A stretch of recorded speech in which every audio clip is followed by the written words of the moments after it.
Mesdames et messieurs, cette année encore, nous vivons des temps sombres. La scène internationale est dominée par des conflits armés et des guerres en Ukraine, au Congo, au Soudan, et ces derniers mois, nous avons été témoins de violences inouïes au Proche-Orient qui nous touchent au plus profond de notre humanité.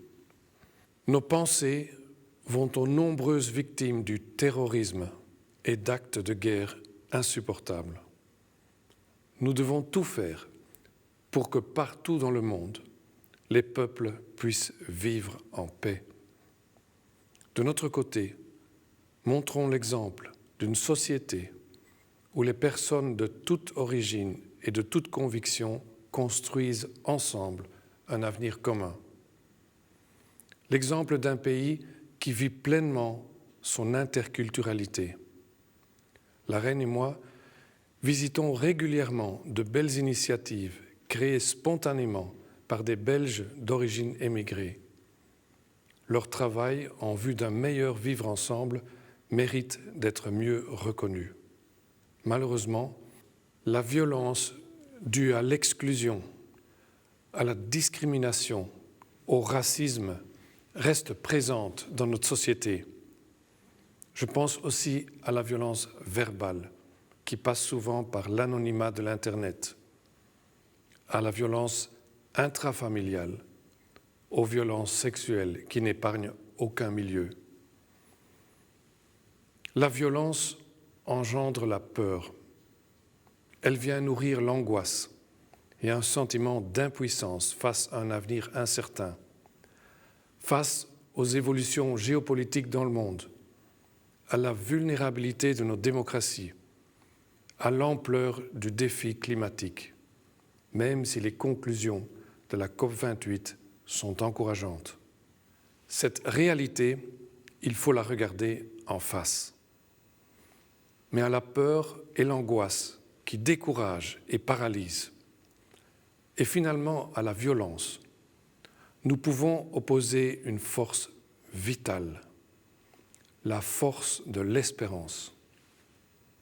Il ne s'agit pas ici d'un optimisme naïf ni passif.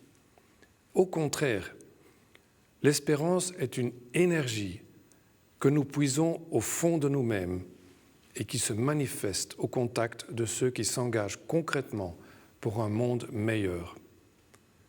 Et elle grandit encore quand l'on s'engage soi-même. La force de l'espérance nous fait avancer avec confiance sur un chemin éclairé par ceux qui croient en la force de la démocratie, en la puissance constructive de la nuance, de l'écoute, du dialogue, du respect de l'autre. Ceux qui travaillent à la justice et la paix sociale, ceux qui accueillent la détresse autour d'eux, et ceux qui nous apportent les bienfaits de la science, ainsi que des solutions technologiques, notamment pour réaliser la transition énergétique. La force de l'espérance, ce sont aussi nos enfants, ceux qui naissent aujourd'hui et ceux qui naîtront demain, car toute génération nouvelle porte en elle des idées fortes pour construire un avenir meilleur. Mesdames et messieurs, notre réponse au dysfonctionnement de notre monde sera un esprit de coopération et non de division, de poursuite du bien commun, un monde durable, mais aussi une société chaleureuse, car les deux vont de pair. Chacun et chacune, au mieux de ses possibilités, peut participer à un cercle vertueux qui rapproche et rassemble les gens et qui permet ainsi d'aborder le futur avec réalisme et sans crainte.